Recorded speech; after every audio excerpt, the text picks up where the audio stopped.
আল্লাহ তাআলা সমস্ত মানুষকেই পরীক্ষা করেন, কিন্তু দুই শ্রেণীতে বিভক্ত হয়েছে।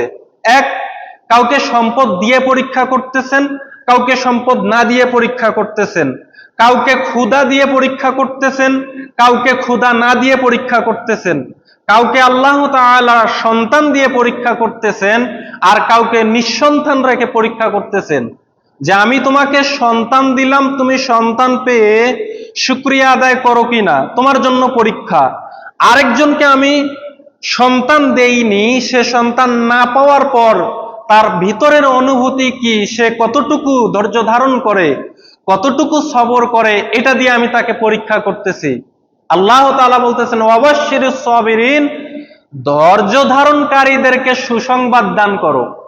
তাহলে দেখতে পারতেছি আমরা স্বাভাবিকভাবে যে আল্লাহ তাআলা প্রত্যেক মানুষকে এখানে পরীক্ষা করে থাকেন, কেননা দুনিয়াটা হচ্ছে পরীক্ষার জায়গা। আল্লাহ তাআলা পবিত্র কোরআনুল কারীমের ৬৭ নম্বর সূরা মুলকের ২ নম্বর আয়াতে বলতেছেন যে আল্লাযী খালাকাল মাউতা ওয়াল হায়াত, আমি তোমাদেরকে জীবন দিয়েছি এবং মৃত্যু দিয়েছি। কেন দিয়েছি? লিয়াবুলুয়াকুম, তোমাদের পরীক্ষা করতে চাই, আইয়ুকুম আহসানু আমালা, তোমাদের মধ্যে আমলের দিক দিয়ে সবচেয়ে ভালো কে। তার মানে আমি যে তোমাদের পরীক্ষা করতেছি, পরীক্ষায় সে পড়ে সে ধৈর্য ধারণ করতেছে কিনা।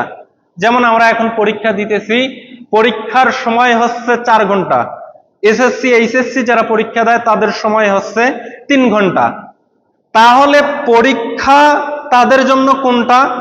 যে গোটা বইটা থেকে তাদের কোথা থেকে প্রশ্ন আসবে তারা জানে না। পরীক্ষার হলে ভালো করে এখানে পড়ালেখা করে পরীক্ষার হলে গিয়ে দেখবে অমুক অমুক চ্যাপ্টার থেকে প্রশ্ন এসেছে। তো যদি সে পড়ালেখার প্রস্তুতি নিয়ে পড়ালেখা করে চলে যায় তাহলে সে লিখতে পারবে। তাহলে আমরা যদি দুনিয়ার পরীক্ষার জন্য প্রস্তুত থাকি, যে আমাদের জীবনে পরীক্ষা আসবে, অগ্রিম যদি মনের ভিতরে এটা আমরা চিন্তা চেতনা নিয়ে থাকি, তাহলে ধৈর্য ধারণ করতে পারবো। আর যদি মনে করি যে আমার জীবনে এত দুঃখ, আমার জীবনে এত কষ্ট, তাহলে ধৈর্য ধারণ করাটা কঠিন।